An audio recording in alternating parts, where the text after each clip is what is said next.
ഒത്തിരി ആർഭാടങ്ങളൊന്നുമില്ലാതെ എളുപ്പത്തിലും രുചിയിലും ഒരു മെഴുക്ക് പുരട്ടി തയ്യാറാക്കിയാലോ? ഉരുളക്കിഴങ്ങ് ക്യാരറ്റ് മെഴുക്ക് പുരട്ടി എങ്ങനെയാണ് തയ്യാറാക്കുന്നത് നോക്കാം. പേര് പോലെ തന്നെ ക്യാരറ്റ്, ഉരുളക്കിഴങ്ങ്, അതുപോലെ പച്ചമുളക്, സവാള, കറിവേപ്പില ഇത്ര മതി. പാൻ ചൂടായി അതിലേക്ക് എണ്ണ ഒഴിച്ച് കറിവേപ്പിലയാണ് ഇട്ടത്.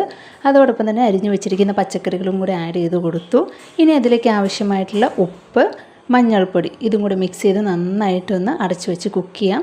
ഒരല്പം വെള്ളവും കൂടി ഒഴിക്കുന്നുണ്ട്. ചൂടുവെള്ളമാണ് ഒഴിച്ചിരിക്കുന്നത്. പെർഫെക്റ്റായിട്ട് ഇത് കുക്കായിട്ടുണ്ട്. ഇത്രയേ ഉള്ളൂ. ഗാർണിഷ് ചെയ്തത് ഞാനിത് പ്ലേറ്റ് ചെയ്തിട്ടുണ്ട്. സിമ്പിളാണ്, വളരെ ടേസ്റ്റിയാണ്. അപ്പോൾ ഇതുപോലൊന്ന് ട്രൈ ചെയ്തിട്ടില്ല എങ്കിൽ നിങ്ങൾ തീർച്ചയായും ഈ രീതിയിലൊന്ന് ഉണ്ടാക്കി നോക്കണം.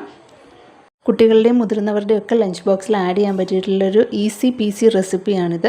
അപ്പോൾ എല്ലാവർക്കും വീഡിയോ ഇഷ്ടപ്പെട്ട് ലൈക്ക് ചെയ്യുക, ഷെയർ ചെയ്യുക, കമൻറ്റ് ചെയ്യുക. അതോടൊപ്പം തന്നെ നമ്മുടെ വീഡിയോ ആദ്യമായിട്ട് കാണുന്നവരാണെങ്കിൽ ചാനലൊന്ന് സബ്സ്ക്രൈബ് ചെയ്യണം, ബെൽ ബട്ടൺ കൂടി അമർത്തണം. അപ്പോൾ അടുത്തൊരു വീഡിയോ ആയിട്ട് വീണ്ടും കാണാം. ബൈ.